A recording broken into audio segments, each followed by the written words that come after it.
What's up, everyone? We are back with a big day of MLB action here on Thursday, April 18th. We had a clean 4-0 sweep on our core plays in the MLB on Wednesday. It wasn't necessarily easy, guys, but we did nail the San Francisco Giants. We had them at -115. They came through with the win. The Yankees, it was a tough one. The odds got pretty good there down the stretch, so I hope you waited to put your money in. We got the Yankees at -116 ourselves. It was one of our biggest bets of the day. They came through for us. We also nailed the Atlanta Braves. We got them at -136. That was a solid win. Not an easy one, but they got it, so we put that one on the board. And then our last big play of the day, we had the under in the Kansas City Royals Chicago White Sox game 1 of their doubleheader. We nailed that one as well. So 2 big bet wins and 2 regular wins. We will take that all day long. Go ahead and take a second and hit that like button to show your support for the channel and all the work we're putting in here every single day. If you're new, take a second and subscribe. It's 100% free and can keep you from missing out on these picks. These videos are sponsored by StumpTheSpread.com. Click the link in the description and go over there and join our free email list and check out our top confidence plays on all the major sports. Comment below with all the bets you're looking at today and we will give you our best advice on all of them.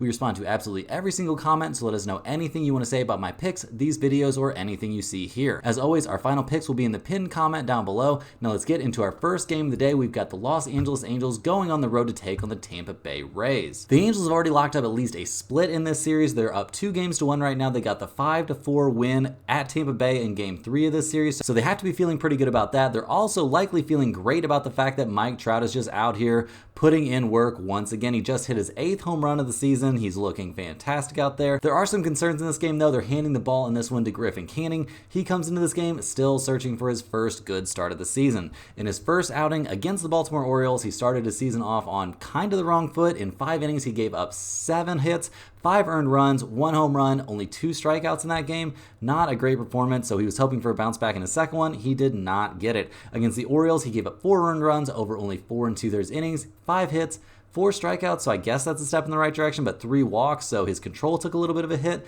Not a great look, and then he had to turn right back around and face the Boston Red Sox again. In his third start, his last time out, guys, he gave up 9 hits and only 4 innings pitched. He gave up 6 earned runs, a home run. He did have 6 strikeouts. He didn't give up any walks in that game, but we're not exactly going to be looking at this as some sort of solid performance from him. The guy is not having a great time. It's just not been a good start to his season. He's only got 12 strikeouts through 3 starts. His ERA is almost 10. He's 0-2 on the season in terms of getting results. Just not a good start for Griffin Canning. The guy has to be in search of some sort of turnaround here. Things in general, though, for the Angels have looked a little bit better recently. Their offense is hitting the ball pretty well. They're up to middle of the pack. They're 15th in the majors with 80 runs scored this season, so not terrible at all. And over their last few games, they've scored at least 6 runs or at least 5 runs in each one of those games. They've just been looking quite a bit better hitting the ball here. We've seen Logan Ohape, he's hitting the ball pretty well. Mike Trout's killing it. Taylor Ward is hitting the ball well. And just in general, this offense is starting to get things going. How good are they going to be over the course of the entire season?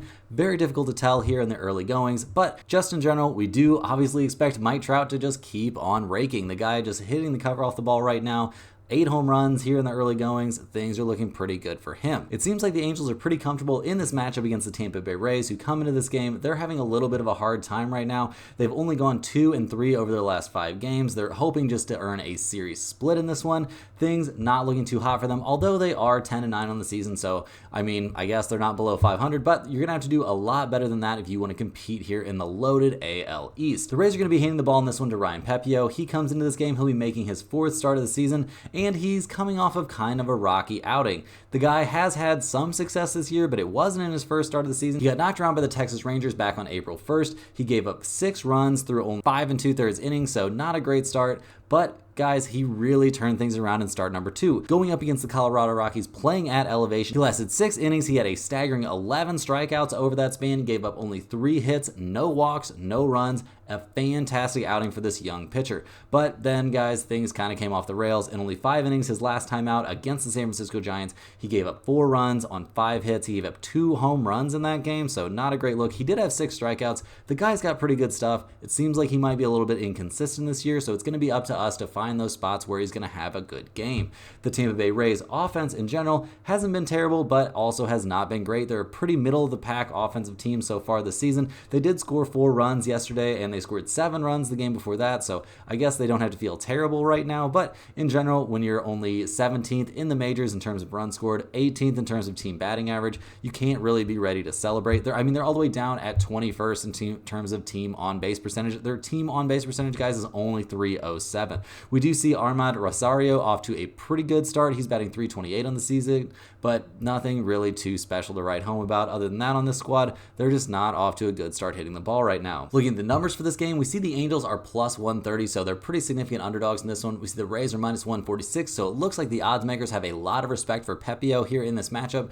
They're expecting him to have at least a pretty solid outing. This is a tough game to peg here, guys. We're looking at an over-under of 8.5, with both teams having slight, I wouldn't say like huge, but at least some trends pointing towards the over in this one. Looking at the run line, we see the Angels are getting 1.5, but if you take that 1.5, you're only getting them at minus 160, so that's not really too appealing. If I was looking at the run line in this game, I'd be much more likely to maybe lean towards the Rays. If you take them minus 1.5, you can get it at like plus 130, but that's really not too appealing to me either. Just in general, guys, I think we're going to take a small bite here of the Tampa Bay Rays, and if you want to, you could take a small taste here of the over, I guess, but this seems a little bit sketchy to me. Give me a little bit of the Tampa Bay Rays minus 146, but I don't think this game is going to be one of our pinned comment picks down below. Moving right along here, guys, we're looking at our second game of the day. We've got the Texas Rangers going on the road to take on the Detroit Tigers. The Rangers are actually up 2-1 in that series, so they're hoping they can earn the 3-1 series win and not have to just settle for a split here. They won game 3 of the series 5-4, so a very close one. We saw Josh Smith's pinch hit double in the 9th give the Rangers that win, so good for him. It's always tough coming off the bench, but there are some guys out there that are just great pitch hitters, and maybe we'll see Josh Smith be one of those. In general, we've seen the Rangers have a pretty mediocre time this season. They're 10-9 overall, so being middle of the pack, I guess, is okay right now in the AL West. They're leading the AL West right now with a 1-game margin over the Angels and the Seattle Mariners, so obviously way too early to really be looking at those numbers. Instead, we're going to look here at the Rangers making a very interesting choice in their starting pitcher for this game.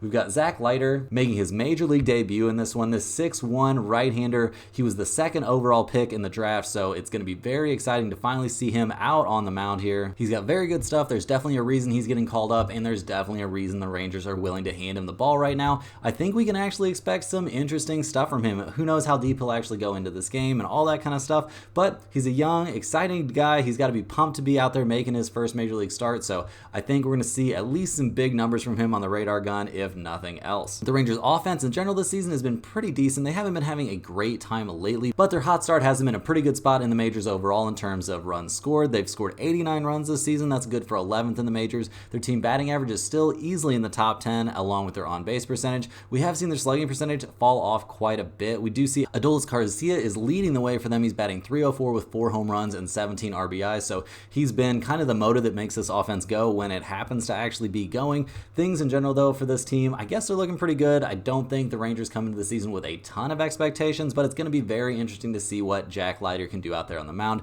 That could go a big way in determining kind of the fate of this team's season. If they can get like 25 starts out of this guy and he's great, who knows? All kinds of things can happen. They're taking on the Detroit Tigers in this one. The Tigers are off to a, I guess, slightly better than projected start. They're 10-8 on the season overall. They are coming off of a tough loss, and they haven't been looking too great lately, winning only 2 of their last 6 games overall, so that can't feel too good. But when you've been struggling to hit the ball like this team has, you can't be too surprised by that. They're handing the ball in this one to Kenta Maeda. He comes into this game, he's going to be making his 4th start of the season, and in his last 2, he's looked pretty good. He did get absolutely shelled in his first outing of the year, getting knocked around by the Chicago White Sox, giving up 6 hits in only 3 1/3 innings, but things got quite a bit better in his second start of the year. He went 5 2/3 against the Oakland A's, gave up only 3 runs on 2 hits. He had 4 walks in that game, so that was a problem, but he really cleaned his act up against the Minnesota Twins. His next time out, he only gave up a single earned run over 6 innings of work, 5 hits, 5 strikeouts, and 0 walks in that game. So if he's getting his control down,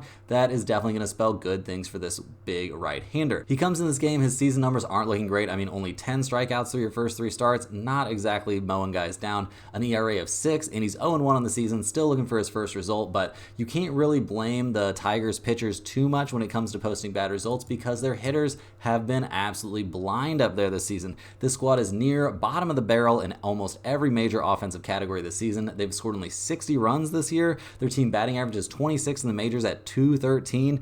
Their slugging percentage is almost in last place in the majors, guys, and their on-base percentage is well under 300.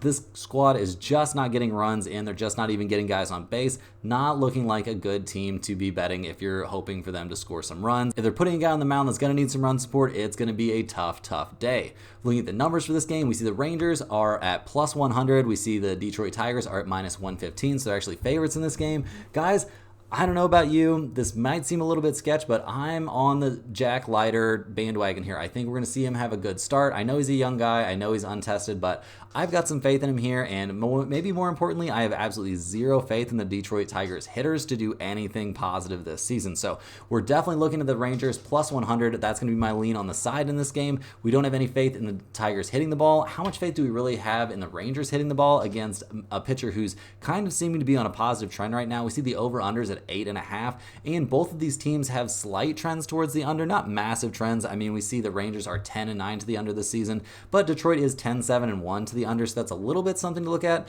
and it's not a tiny number like it's 8.5. Like if this was like 7.5 or something like that, okay, sure, I'd be way far away from it, but at 8.5, I definitely think we could see the under be a good bet in this one, so keep an eye. We'll definitely have one of those two plays in our pinned comment down below. They'll be one of our core plays, I'm almost certain. Next up, guys, we got the Cleveland Guardians going on the road to take on the Boston Red Sox. This series has been pretty much all Cleveland, although they did just lose game 3 2-0. In the first two games of this series, they looked very good. They staged a big comeback in game 2 to win 10-7. That was kind of devastating for us. We were on Boston in that game, and they were leading late into the game, but oh well. Things aren't always going to work out like that. We did see the Guardians get a 6-0 win in game 1 of this series, so just in general, Cleveland is looking very good. They're off to an excellent start on the year. They're 12-6 overall, just looking great, and they're going to be handing the ball in this one to Carlos Carrasco. This big right-hander comes into this game. He'll be making his 4th start of the season, and his last 2 starts, although they weren't very deep into the game, he did look very good. Against the Yankees, his last time out, he did give up 5 hits, but only a single earned run. He had 5 walks in that game, so his control was definitely an issue. We're going to hope that he can get that dialed back in,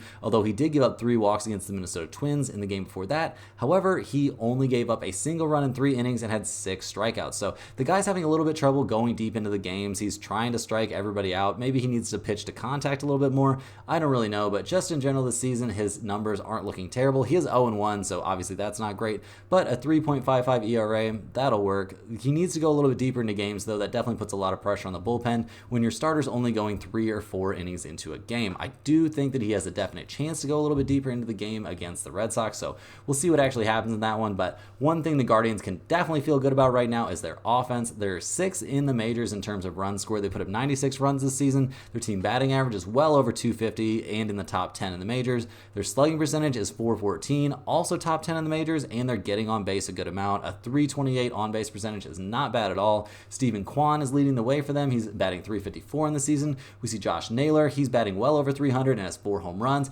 And Jose Ramirez is only batting .250, but he's got 3 home runs and 15 RBIs. Those are all very respectable numbers for here in the early goings. And the Cleveland Guardians have just looked very good, and they've looked pretty good here in this matchup, although their bats got absolutely silenced. They had only 3 hits in game 3 of this series, so they're definitely going to be looking for a little bit of a bounce back performance in this one, going up against the Boston Red Sox, who come into this game. They're only 10-9 on the season overall. They have won 3 of their last 5, I guess, but they need the win in this game to just earn a split in this series. The Red Sox are going to be handing the ball in this one to Cooper Criswell. He's going to be making only his 2nd start of the season, and his first start against the Angels back on the 13th, so only a few days ago. He lasted 4 innings. He gave up 2 earned runs and 5 hits, so not exactly an elite performance.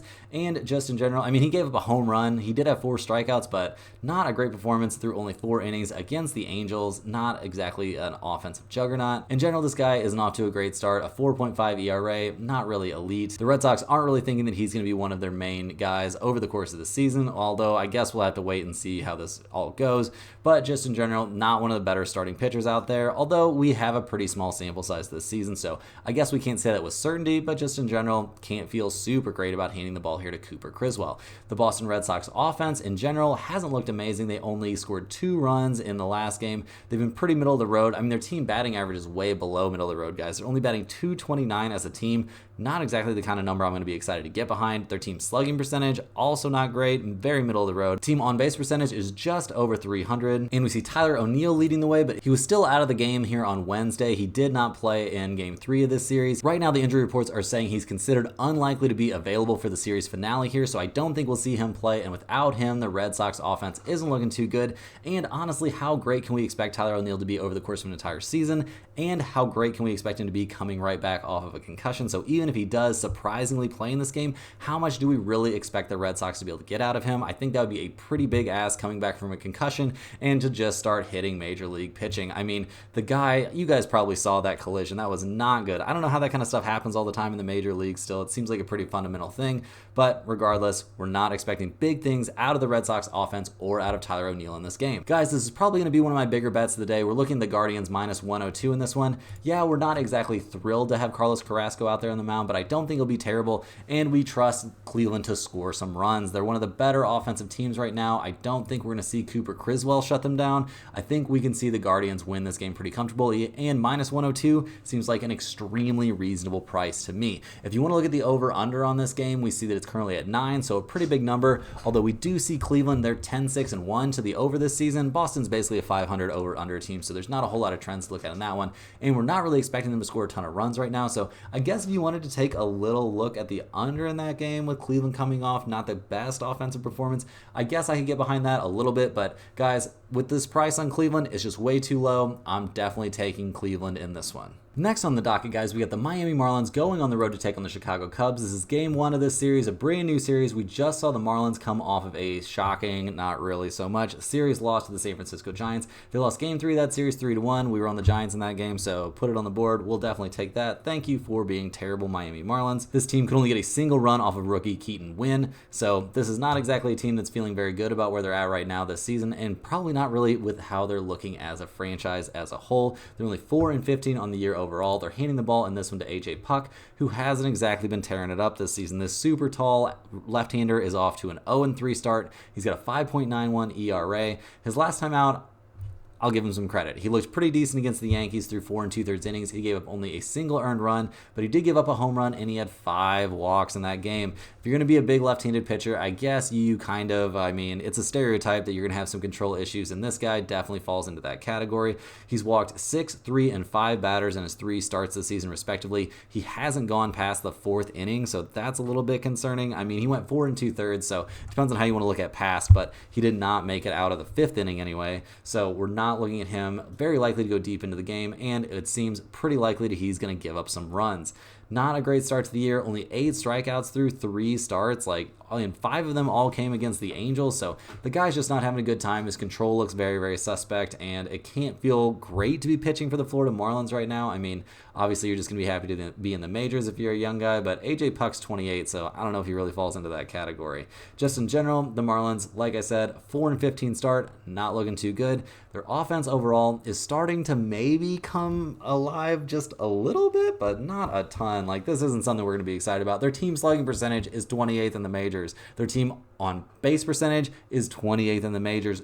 Below 300, guys. Not good. Their team batting average is only 217. They've only scored 69 runs this season so far. Nice, but not really at all. We see Jake Berger still on the IL. He was their best hitter there in the early goings, but that's not going to be somebody that's going to be out there for them in this one, so not really a lot of positives to find here for the Miami Marlins. They're having a really rough time, and I don't think we're going to see that change anytime soon. Opening up this series with the Cubs, can't feel amazing for them. Chicago comes in this game. They've won 4 out of their last 5 overall. They come into this one fresh off of a series win over a very good Arizona Diamondbacks team. The only loss in that series, we saw the Cubs put up a ton of offense, but not quite enough pitching to really get the job done. They lost game 2, 12-11, but other than that, won both games in that series. They're off to an 11-7 start. They have to be feeling pretty good about where they're at in the NL Central right now, and just in general, their season's off to a good start. They're hitting the ball in this one to James Talion. It's going to be his first start of the season coming off the IL. Last year, he was kind of middle of the road as a starter. He went 8-10 overall with a 4.84 ERA, so not really terrible. We're not going to act like that's some sort of awful number.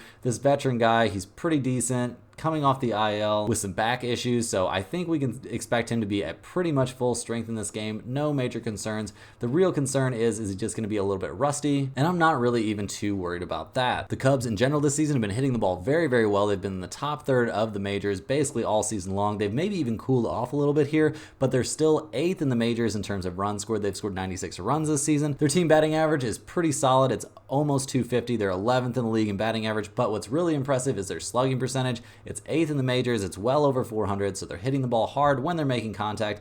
And just in general, we have to feel very good about how their offense has looked. Michael Busch is hitting the ball really well. He's got 6 home runs and is still batting well over 300. And just in general, this team, they seem like they can put up some runs whether they're playing at home are on the road. Looking at the numbers for this matchup, we see the Marlins are an underdog. I think that's where we're going to see them the vast majority of the season. They're plus 128. The Cubs are minus 152 in this one, which seems possibly a little bit expensive when you've got a guy making his first start of the season coming off the IL. Looking at the over-under for this game, it's at 8, so not exactly a great number. Like, do we think there's going to be a ton of offense in this game? Maybe go ahead and check the wind there in Wrigley Field. If we see the wind blowing out in a big way, obviously you expect a lot of offense, but it sounds like there's some possibility of rain later in the day. I don't think we're seeing any big sort of wind indications that we're going to have like super high winds.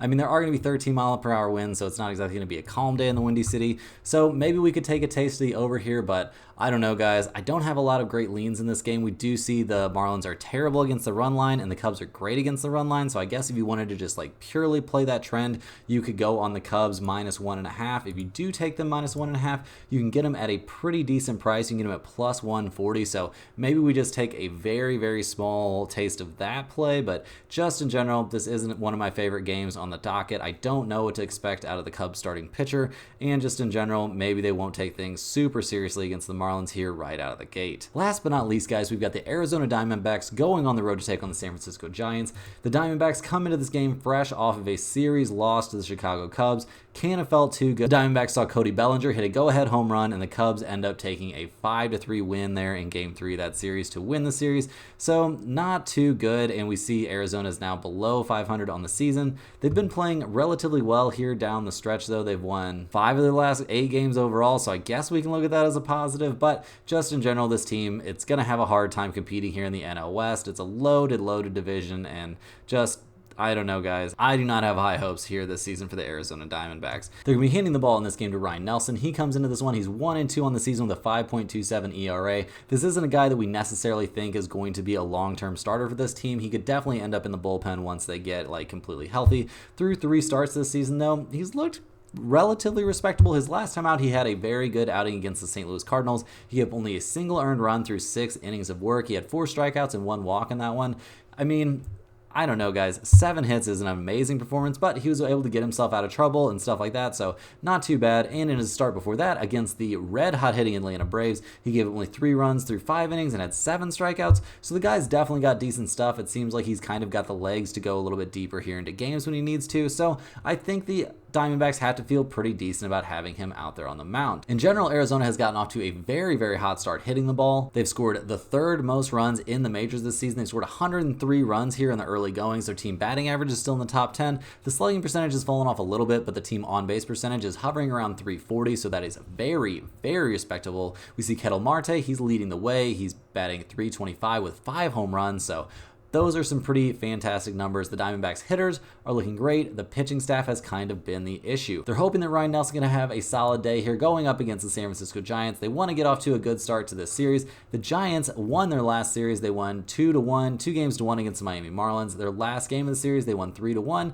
So they have to feel pretty decent about that. I mean, not exactly a blowout win. This team has a lot of work to do, though, guys. They're only 8-11 on the season overall. In this game, they're handing the ball here to Logan Webb. He has had a kind of decent start to the season overall. Like, his first start of the season was very, very good against the San Diego Padres. He did get touched up a little bit by the Dodgers. He gave up 5 earned runs and only 3 2/3, so I maybe a little bit touched up is a little bit generous. He got knocked around in that game, but In another start against the Padres, he was dominant. In 7 innings, he did give up 10 hits, but only 2 runs in that one. And then against the Tampa Bay Rays, his last time out, 7 innings pitched, 6 hits, only 1 earned run. So this guy's been going deep into the games. He's 1-1 in the season with a 3.80 ERA. He's not like a huge guy or anything, so the fact that he's shown this kind of stamina out there on the mound is pretty impressive. The Giants in general haven't been giving a ton of run support to their starters. They're only 19th in the majors in terms of runs scored. They scored 76 runs this year. Not fantastic. Their team slugging percentage is pretty weak. Their team batting average is just a hair over average. They're only batting .245 on the season though, so we're not exactly going to throw them a parade about that. And their team on-base percentage is .315. Michael Conforto has gotten off to a good start. He's got 4 home runs and 14 RBIs, so he can feel good about his season, but that's not a feeling that should be shared by a lot of Giants hitters. Looking at the numbers for this game, we see the Diamondbacks are big underdogs. They're plus 152 in this game. We see the Giants are minus 170. I don't know, guys. That seems a little bit steep. I mean, I do feel good about Logan Webb being out there on the mound. Don't get me wrong. Maybe we'd want to look at the over-under in this game. It's currently at 8, so that's not a super enticing number. We do see the Giants skew towards the over this season, and the Diamondbacks skew just slightly towards the under, which is kind of weird since they're such a good offensive team. Guys, I don't know if this is a game we're really in love with. I mean, I guess you give me the Giants minus 170. I guess that's not a terrible spot, but the Diamondbacks can always score some runs, it seems like, so I don't know. That might be a tough look against Logan Webb. I don't know, guys. This is a tough game to figure out. I guess give me the Giants minus 170 is my main pick on this one, but I don't really think we're going to see anything from this one end up in the pinned comment down below. Well, guys, unfortunately, that's all the games we have for today. Only 5 Major League Baseball games on the schedule for today, and there's absolutely no NBA action as they have like a scheduled off day. So hit that like button for good luck on all your bets, and subscribe to the channel if you're new. Let me know in the comments any questions you have about today's slate. Thanks for watching, and you can click the link in the description to check out stumpthespread.com, and we will see you guys tomorrow for more sports betting action.